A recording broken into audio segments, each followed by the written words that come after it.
Hello, welcome to the McLean Textile Gallery. I'm Lauren Kingsland. I'm here today with Kelly Spell and Audrey Esarey. We're going to look at the quilt exhibit in the first gallery that they're sharing with us as a joint exhibit. I love your work. It is so beautiful, and it plays so well together. Yeah. So you don't live in the same city. No. You have not studied with the same teacher. No. But somehow your work, you feel you've come to know one another, and your work exhibits nicely together. Yeah. So what's the story? How did you get to know one another, and how do you come to have an exhibit here together? Yeah, well, we call this exhibit Complementary Curves because, like you said, over time, as we've gotten to know each other and know each other's work and our processes, we really discovered that they complement each other so well. Yes, they do. And so we're delighted to be here. Thank you for having us. Yeah. Audrey and I met back in 2018 at QuiltCon in Nashville, Tennessee, the Modern Quilt Guild's show. And she came up and introduced me to herself, and at the time my Felicitous Pickle was hanging in the show, and she had one of her quilts, one of the very first quilts of one of her series, hanging in the show as well. And so we got to know each other at that show, and then so your quilts met. Our quilts met also. Yeah, and they hung out for a full year as they were both part of the Best of QuiltCon 2019 that year. Wonderful. And so they toured as part of that exhibit, and they often hung side by side because they had some similar piecing characteristics. Again, we didn't know each other, so it's kind of meant to be that they would hang next to each other. So we spent that time kind of trading photos, and we would get pictures from that touring exhibit of our quilts. If Kelly got one, my quilt was usually right there next to it. Fabulous is Yeah, that? it was a lot of fun to watch them travel the world together. Yep. And as we got to know each other more and more, it was like, well, this quilt has some radiating spikes, and a lot of Audrey's work that you'll see later as we go around the gallery has these radiating spikes that just talk to each other so well. And this is one of my favorites because it incorporates set-in curved piecing, straight line quilting, dense straight line quilting, and then also this circle accent quilting with neon thread. Neon thread. I just have to ask, did you do watercolor studies for these? No, I didn't. I have watercolor paints, but this quilt was just an extension. I usually was having all of these overlapping circles of different sizes within one circle. And with this quilt specifically, I wanted to take one circle, kind of stretch it across the quilt and see what shapes emerged out of that. So that was how this quilt was originated.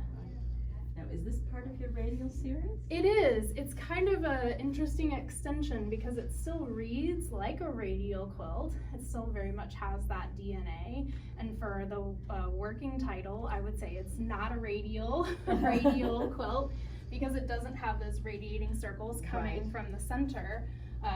But it was the first quilt where I was able to incorporate my hand-dyed fabrics. So this gradation of fabric from navy to magenta was dyed out in my backyard.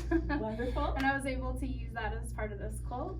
And it has a lot of DNA of the radial series, so it's just kind of a natural extension of one of the offshoots of how I'm continuing to work with circles of radiating lines.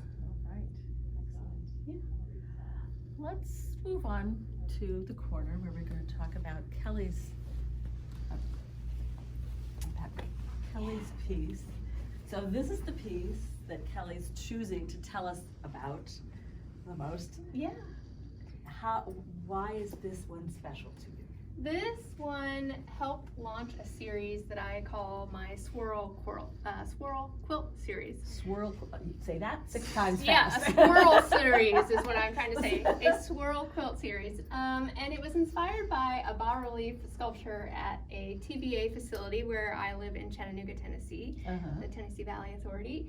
And I was just obsessed with the circles and the swirls. The TVA facility is a hydroelectric turbine facility. So it creates Okay. power by pumping water through turbines. I think the circle is a Yes. particularly appropriate Exactly. motif for that. The idea behind the sculpture at the center is that, you know, the water swirls through the turbines and creates power.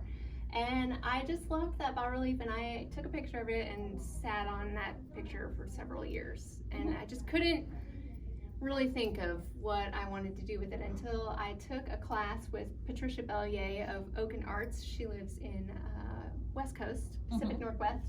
And I took a workshop with her in January of 2021, a virtual workshop.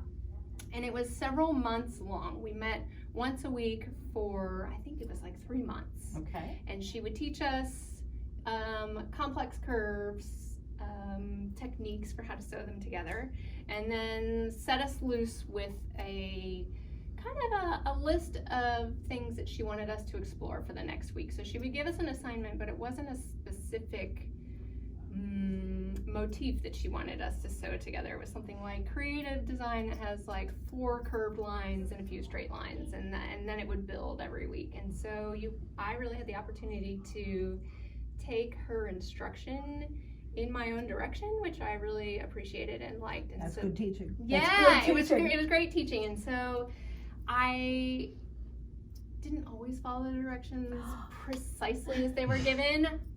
And I still ended up with something that I really loved, and she was overjoyed with how I was able to find my own voice. And so this, I feel like, for a long time before I started on this piece, and even after I made this piece, I knew that I wanted to explore that idea further, but I was always sort of intimidated by the idea of working in a series, partly because I wasn't sure what I wanted to explore in a series.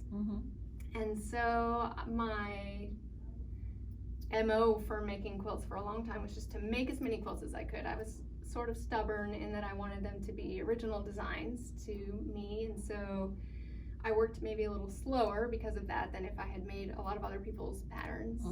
So it took me a long time to really find my voice and to find my own style, and I feel like this was sort of the launching pad for me realizing, like, oh, okay, I think this can be a thing that I really like. And looking back at old work, like I've always been obsessed with circles and swirls and incorporating lines into those. Excellent. Yeah. Excellent. Well, Audrey works in series and has worked in a series for a long time. And so she knew about my struggle and how. Good friends. Yeah, we talked about it. And she came to my house, and I showed her the piece that we just looked at, and I wanted to take it up to the TVA facility to photograph it with its inspiration. And we were standing there looking at it, and the sculpture continues, and there are other segments of it that I had not photographed initially, but we were looking at it, and she said, You just found the second in your series. and so that's how this piece was born. And so while Audrey was at my house, she helped me figure out how to sketch something in Illustrator on the computer, which is something that I had really rough skills that I learned in college many years ago. And so I was dusting off those skills, and she was helping me figure out how to do that. And then so like this was born, the design was born while you were at my house. Yeah. Excellent. And so it was fun to see it come to fruition. Well, thank you for your time. Thank you for the insight into how you work and why you work and how this show came to be. I hope that this encourages you to come over to the McLean Textile Gallery in McLean, Virginia. The directions are on the website, and come and see the rest of the work, spend some time with it, be inspired. Yeah, we hope that everybody enjoys the show. Yeah, enjoy the show. Thank you very much. Bye.